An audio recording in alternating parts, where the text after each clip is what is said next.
Donc aujourd'hui, on va parler d'un de mes films cultes qui pourrait être dans mon top 5 peut-être, ouais, dans mon top 5 films. En fait, qui a été pendant longtemps, comme je l'ai dit sur la vidéo de Pulp Fiction, pendant longtemps, mes deux films préférés, ça a été Trainspotting et Pulp Fiction. Donc on va parler de Danny Boyle. On va regarder sa filmo, comme toujours. Il a fait Petit meurtre entre amis, très bon film avec Ewan McGregor aussi. La plage, j'ai pas adoré.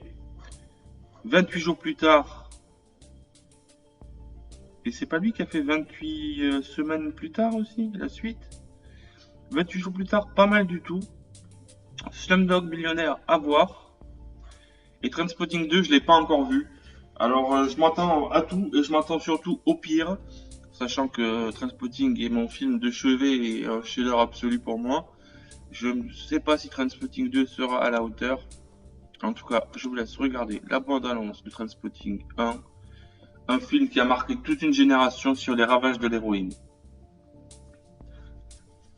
Donc voilà, vous avez toute la bande, Sick Boy, Mark Renton, Spud et l'autre il s'est barré, je sais plus, Tommy. Voilà. Et c'est tous des junkies. Et ils font que faire des bêtises, ils volent, ils se droguent. Là, ils passent un entretien d'embauche. Alors ça, c'est une scène culte du film. Spud, il est excellent dans ce film. D'ailleurs, je l'ai revu dans un autre film du même genre, cet acteur. Et après, j'en ai plus jamais entendu parler. C'est dommage, je trouve.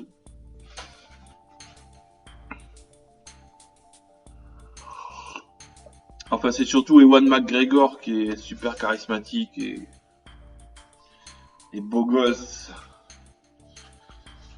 Ils squattent dans des endroits où ils n'ont pas le droit. Ils font que des conneries, quoi. Begbie aussi, un autre membre de la bande. Je vais rien vous dire sur le film, je vous laisse juste regarder la bande-annonce parce que c'est un film qu'il faut voir et c'est une comédie noire.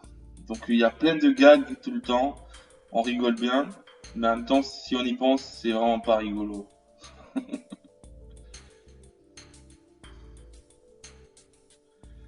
Donc Ewan McGregor qui a fait ensuite Star Wars. Là, c'est quand il fait une overdose. Là, c'est quand il est en manque parce que ses parents essayent de le forcer à arrêter, ainsi que la justice. Il y a quelques scènes qui ont traumatisé, je vous raconte pas, mais il y a quelques scènes qui ont traumatisé le public. Pourquoi ça s'appelle Trainspotting? On s'était posé la question à l'époque où il était sorti, et on se disait ça veut dire rempotage ou transporter. En fait, c'est pas ça du tout. Trainspotting, c'est ce que font les vaches. C'est observer les trains passer. Et en fait, c'est un mot d'argot chez les junkies pour dire chercher une veine. Voilà ce que ça veut dire. Donc c'est tiré d'un bouquin d'ailleurs. Le bouquin je l'ai pas lu, mais de toute façon le film est tellement génial que même le bouquin peut pas être mieux. Donc je vais pas épiloguer sur Trainspotting parce que c'est juste un film qu'il faut avoir vu absolument. Certains l'ont critiqué en disant ouais c'est marketé de bout en bout pour les jeunes. C'est un film qui fait la promotion de l'héroïne. Et c'est vrai que contrairement à Requiem for a Dream, c'est pas vraiment. On pourrait considérer qu'en même temps ils montrent ça comme étant cool, tu vois. Ils sont vachement cool les mecs, tu vois. Moi, quand j'étais jeune, j'étais influençable. Enfin, peut-être pas en fait, mais bon, franchement, ouais, c'est vrai que ça parle de drogue, quoi. C'est des vrais junkies, quoi. Alors, on va regarder la bande-annonce du Trainspotting 2. Donc, c'est 20 ans plus tard, Mark Renton revient sur les lieux du crime et retrouve sa bande. Je l'ai pas vu et franchement, faut vraiment que je le voie parce que voilà, il retrouve Sick Boy. Ils ont vieilli un peu. Mais encore ça va, ils sont assez jeunes encore. Film fort. Spud est de retour. Toujours en train de courir. C'était la meuf. C'est la même actrice d'ailleurs. Du 1. On les reconnaît bien, quoi. Pourtant, c'est 20 ans plus tard quand même. Baby, ils sont tous là. Toujours la même bande.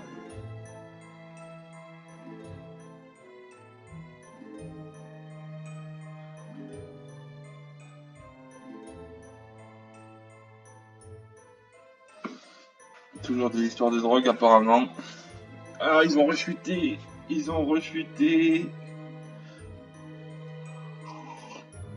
Être junkie, c'est pas drôle, mais être un vieux junkie, ça doit être vraiment pourri, quoi.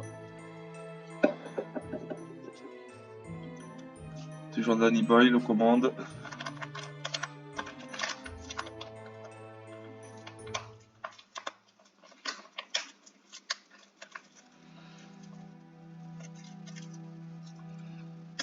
Ça a pas l'air très marrant, quoi. Parce que Trainspotting 1, c'était vraiment un film.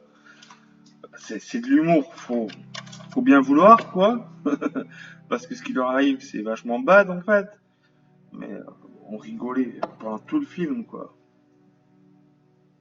Et puis c'est pas comme certains films, une blague, toujours plus ou moins la même blague qui revient. C'est un festival d'anecdotes pourries sur la vie des junkies. Donc franchement, bon, Trainspotting, faut absolument avoir vu ce film. C'est le film des années 80. Moi, je vous dis, c'était Trainspotting et Pulp Fiction. Pendant très longtemps, ça a été mes deux films de chevet. Et pour moi, c'est ne pas avoir vu Trainspotting, c'est pas cool, quoi. Et après, le reste de la filmo de Danny Boyle, ouais, il y a des bons trucs. Moi, 28 jours plus tard, j'ai bien aimé. C'est vrai qu'il est un peu... il est pas aussi bien ficelé. Ça part un peu dans tous les sens, quoi. Mais toute la série, parce qu'après, il y a 28 semaines plus tard, 28 mois plus tard, et peut-être 28 ans plus tard. Je sais pas s'ils ont osé faire 28 ans plus tard. Donc c'est un film de zombies. La plage, pas trop. Mais Slumdog Millionnaire, c'est un super film aussi. C'est pas le genre de film qu'on voit et revoit. Si vous l'avez vu une fois, en général, vous n'allez pas vouloir le revoir. Et en fait, c'est l'histoire d'un petit gamin indien euh, qui joue qui veut gagner des millions et qui gagne le million. Et en fait, il se fait choper par les flics et il l'accuse d'avoir triché.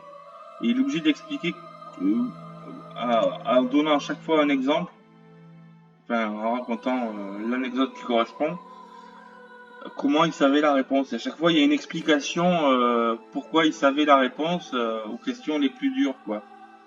Et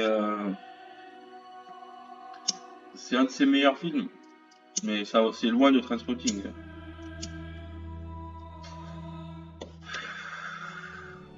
Jamal Malik.